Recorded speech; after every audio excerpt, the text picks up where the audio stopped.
Let's start. Common types of unemployment across rural and urban areas. कल के topic में आपने किया रूरल एरियाज में अनएम्प्लॉयमेंट, अर्बन एरियाज में अनएम्प्लॉयमेंट। आज हम कॉमन टाइप की बात कर रहे हैं कि दोनों के अंदर ऐसी कौन सी अनएम्प्लॉयमेंट है, कैसी जिस दोनों ही मतलब एरियाज के अंदर रूरल एरियाज में भी होगी और अर्बन एरियाज में भी होगी। First of all, open unemployment, जैसा इसके नेम से क्लियर हो रहा है, open unemployment occurs when a worker is willing to work, able to work, but he or she has no work. जैसा कि आपकी एम्प्लॉयमेंट की डेफिनेशन है, अनएम्प्लॉयमेंट की बिल्कुल सेम डेफिनेशन, जैसा अनएम्प्लॉयमेंट वैसे ही ओपन अनएम्प्लॉयमेंट। यानी कोई पर्सन वर्क करना चाहता है, willing to work and able to work, but he or she has no work. He or she remains unemployed for full time, totally dependent on the other members of the family. And this type of unemployment is usually found among agricultural laborers, educated persons, and those who come from village to urban areas in search of job but fail to get any work. यानी rural areas में भी हो सकती है, urban areas में भी हो सकती है। एग्रीकल्चरल लेबर, उनके अंदर भी हम ये कह सकते हैं इस तरह की अनएम्प्लॉयमेंट देखी जा सकती है। या फिर एजुकेटेड पर्सन है, ठीक है, ग्रेजुएट्स हैं, पोस्ट ग्रेजुएट हैं, मेट्रिकुलेट पास है, कुछ भी है, लेकिन उनको कोई जॉब नहीं मिल पाती जब तो अपनी फैमिली के ऊपर ही कंप्लीटली डिपेंडेंट है। तो वो लोग क्या हैं, वो हैं किस चीज को शो कर रहे हैं, ओपन अनएम्प्लॉयमेंट। या कुछ वर्कर जो in search of job opportunity migrate हो जाते हैं from rural areas to urban areas. तो वो भी क्या है, वो भी किस चीज को शो कर रहे हैं, ओपन अनएम्प्लॉयमेंट को शो कर रहे हैं। यानी जब हमारे सराउंडिंग में कोई ऐसा पर्सन है जो कंप्लीटली अपनी फैमिली के ऊपर डिपेंड करता है फॉर नीड्स, हिज और हर नीड्स, फुलफिलमेंट ऑफ हिज और हर नीड्स, और उसके पास अपना कोई वर्क नहीं है, तो वो क्या है, वो ओपन अनएम्प्लॉयमेंट को शो कर रहे हैं। नेक्स्ट आता है हमारे पास स्ट्रक्चरल अनएम्प्लॉयमेंट। अभी स्ट्रक्चरल अनएम्प्लॉयमेंट क्या है बेटा?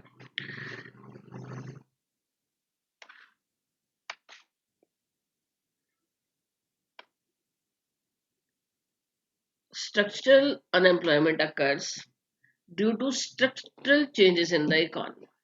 अब स्ट्रक्चरल चेंजेस क्या है? अगर इसके लिए एक सिंपल हिंदी वर्ड में आपको बोलूं तो कहते हैं बुनियादी परिवर्तन। अभी क्या है ये structural changes?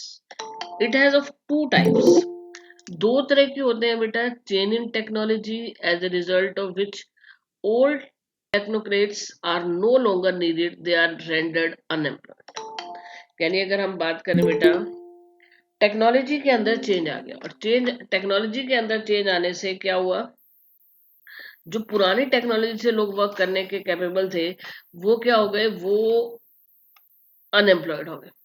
Change in the pattern of demand because of which certain industries are close down and the workers are thrown out.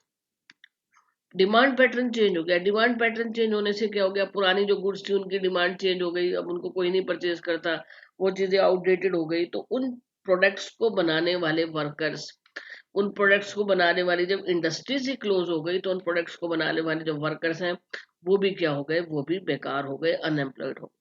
Simply एक एग्जांपल हम लेते हैं, टेक्निक को लेके हम एग्जांपल ले लेते हैं, या डिमांड पैटर्न को लेके एग्जांपल लेते हैं कि काफी साल पहले की बात है कि क्या होता था, ब्लैक एंड व्हाइट टीवी आया करते थे। ब्लैक एंड व्हाइट टीवी के बाद फिर कलर टीवी आ गए। कलर टीवी के बाद आज आज अगर हम कहें तो आज कलर टीवी भी कोई परचेज नहीं करता।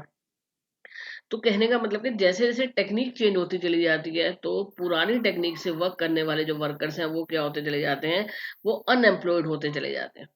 तो जैसे जैसे डिमांड पैटर्न चेंज होता चला जाता है, वैसे वैसे उन गुड्स को बनाने वाले जो वर्कर्स हैं, जो जिनकी डिमांड अब आउटडेटेड हो चुकी है, उनको बनाने वाले वर्कर्स क्या होंगे, वो भी अनएम्प्लॉयड होते चले जाते हैं। A developing country like India encounters significant structural changes in the process of growth. अब इंडिया जैसी डेवलपिंग कंट्री की हम बात करें बेटा, तो यहाँ per day by day development हो रही है। डे बाय डे जो डेवलपमेंट हो रही है उसकी वजह से हमारा डिमांड पैटर्न भी चेंज हो रहा है। हमारे यहाँ day by day new to new technologies हम लोग यूज कर रहे हैं, जिसकी वजह से क्या होता है, जिसकी वजह से स्ट्रक्चरल अनएम्प्लॉयमेंट की पोजीशन आ जाती है। And next is underemployment. Now, what do you mean by underemployment? Underemployment is a situation in which a worker does not get a full-time job.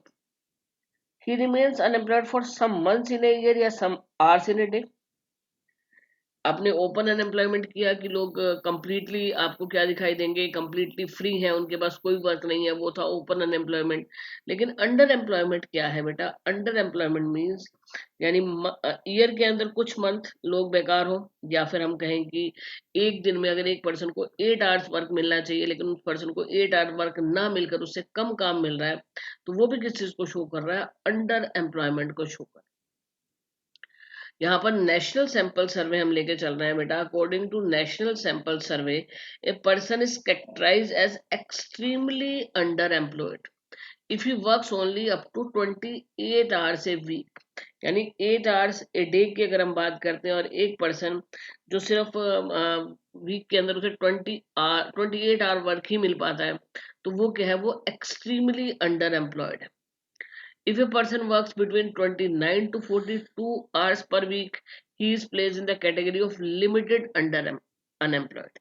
यानी 29 आवर्स से 42 आवर्स तक ही उसे वर्क मिल पाता है, तो वो क्या है? लिमिटेड अंडर अनएम्प्लॉयमेंट है। According to International Conference of Labor Statistics, the condition of under unemployment is found.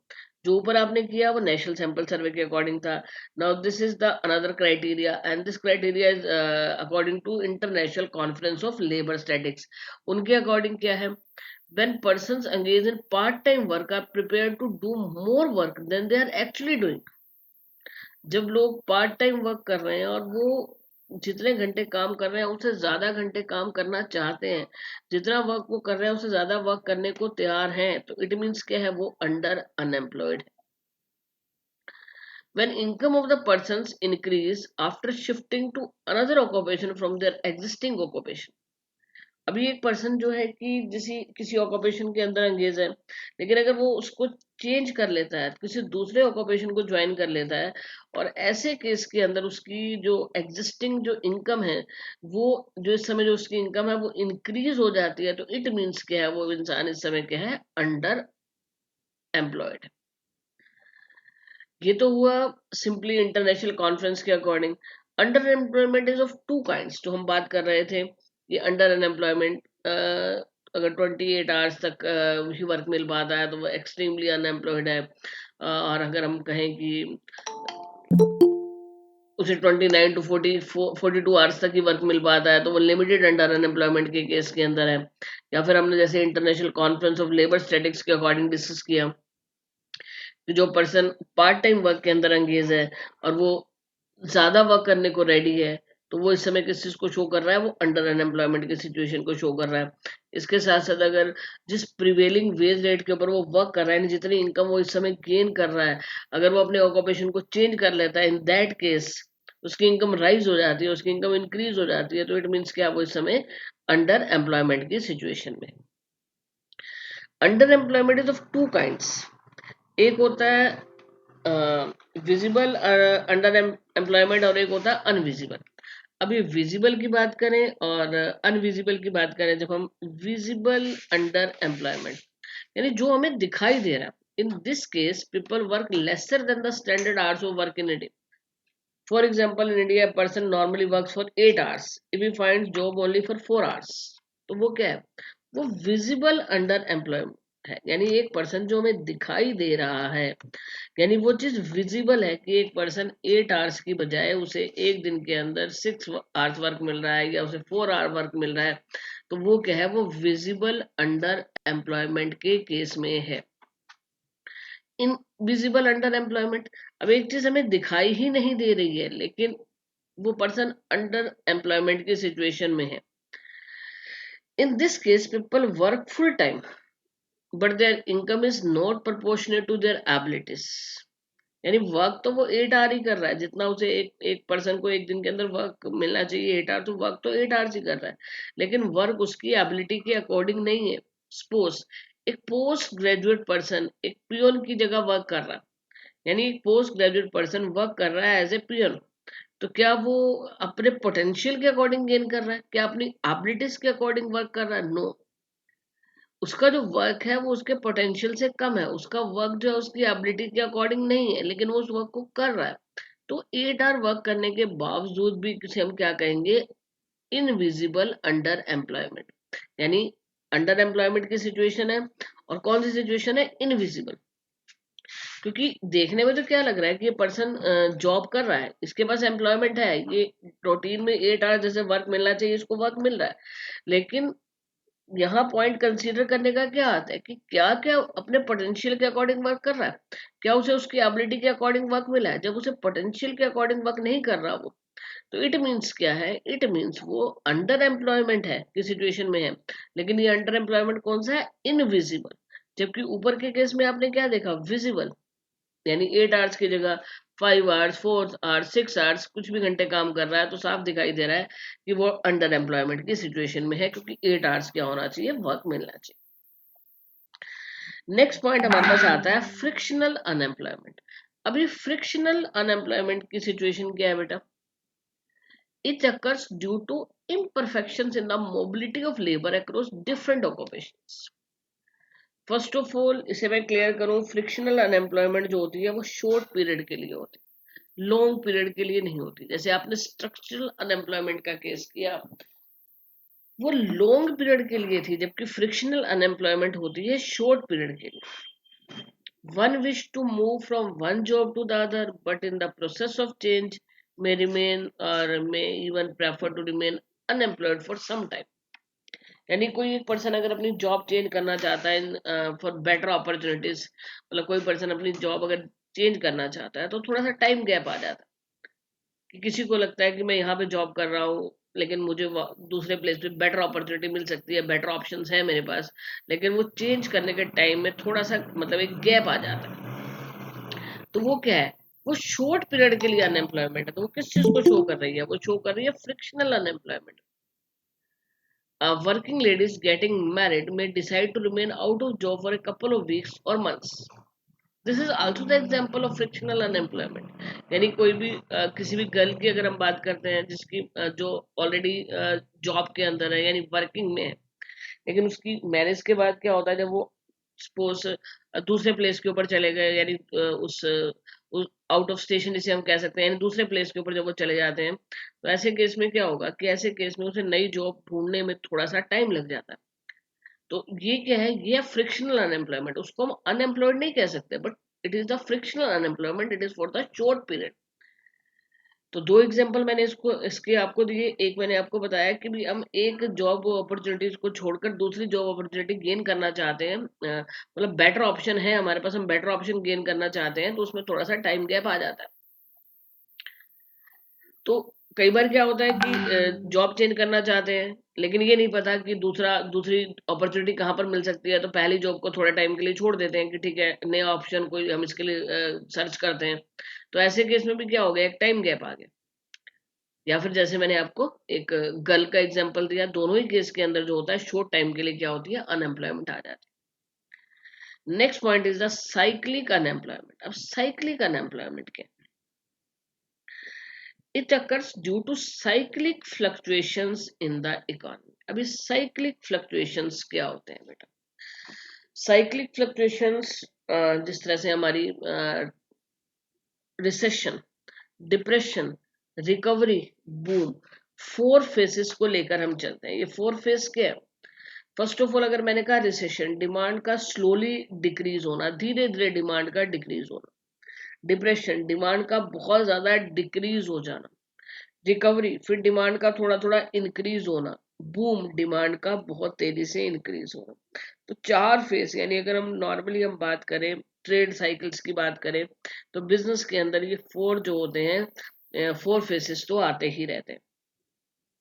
Boom, जैसा मैंने आपको बताया कि भी इसमें डिमांड बहुत ज्यादा हो जाती है।